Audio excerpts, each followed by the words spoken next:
Esther chapter 7. So the king and Haman went to dine with Queen Esther. And on the second day at the banquet of wine, the king again said to Esther, "What is your petition, Queen Esther? It shall be granted you. And what is your request up to half the kingdom? It shall be done." Then Queen Esther answered and said, "If I have found favor in your sight, O king, and if it pleases the king, let my life be given me at my petition, and my people at my request. For we have been sold, my people and I, to be destroyed, to be killed, and to be annihilated. Had we been sold as male and female slaves, I would have held my tongue, although the enemy could never compensate for the king's loss."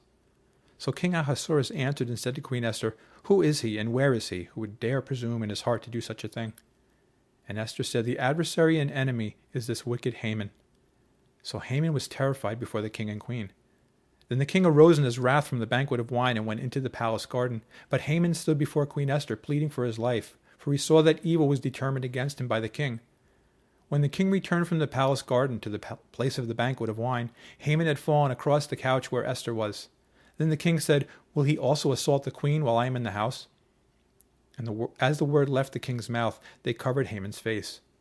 Now Harbona, one of the eunuchs, said to the king, "Look, the gallows 50 cubits high, which Haman made for Mordecai, who spoke good on the king's behalf, is standing at the house of Haman." Then the king said, "Hang him on it." So they hanged Haman on the gallows that he had prepared for Mordecai. Then the king's wrath subsided.